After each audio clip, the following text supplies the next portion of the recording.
Hello guys! Welcome ulit sa aking YouTube channel, Ruin the 16. For today's video, i-share ko kung paano gumawa ng pen sleeve, chocolate sleeve, and flower sleeve para sa mga guro ngayong Teacher's Month. So guys, open Canva. Dito ako nag-e-edit. Pwede din sa ibang app or sa Microsoft na sa inyo guys kung ano ang mas better sa inyo.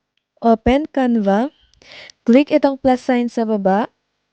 Custom size, iset ko na centimeter.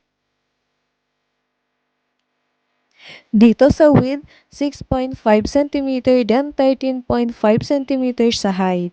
Itong size is for chocolate sleeve. Pag pen sleeve guys, kailangan mas mahaba kasi may mga ballpen na medyo mahaba. Hindi pare-pareho ang haba kaya need medyo mahaba.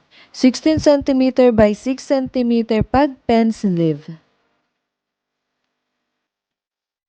Create new design. Yan ang size niya. Dito sa design, pwede tayong kumuha ng ating background dyan.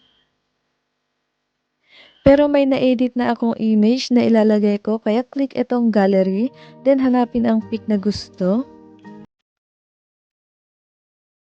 Click add to page. Yan guys, edit lang.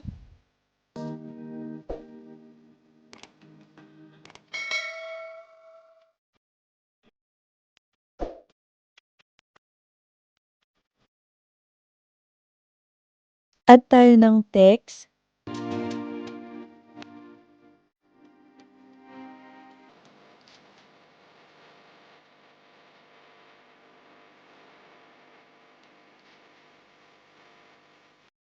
Pag okay na, save na natin. Click ito, then click download.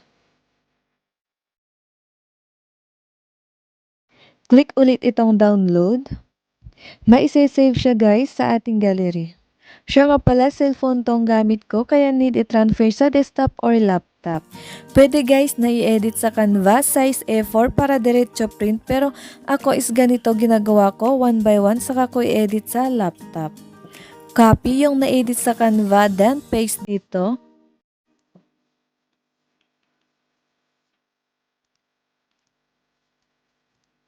Yan guys, yung size niya is tama, 6.5 by 13.5.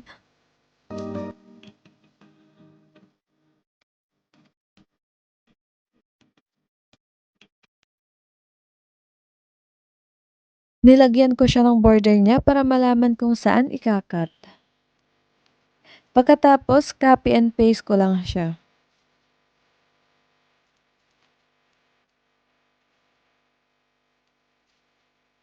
Pag hindi parehas ang size niya guys, from Canva, pwede nating i-resize tulad nito.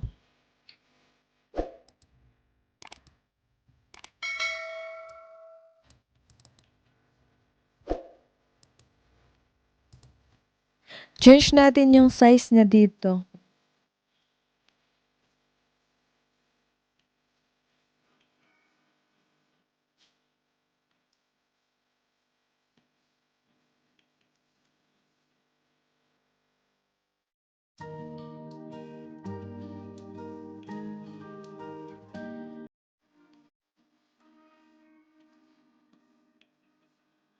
Maglagay tayo dito sa baba para hindi sayang ang space.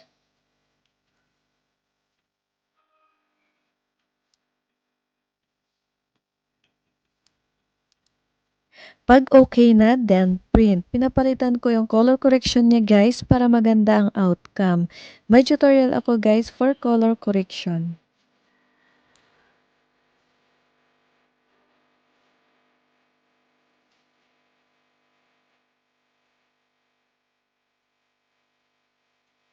So yan, ikakat na siya. Pwedeng gumamit ng gunting or any basta makat.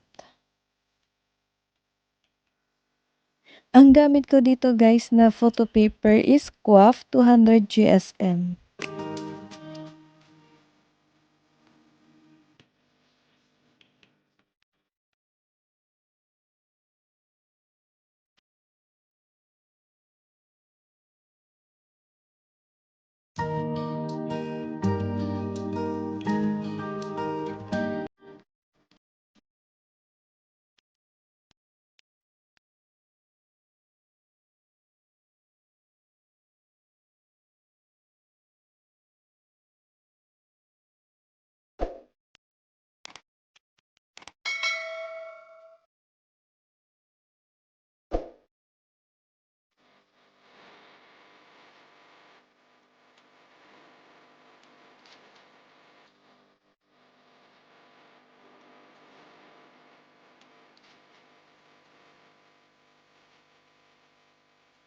So, ganyan guys, i-insert lang yung chocolate.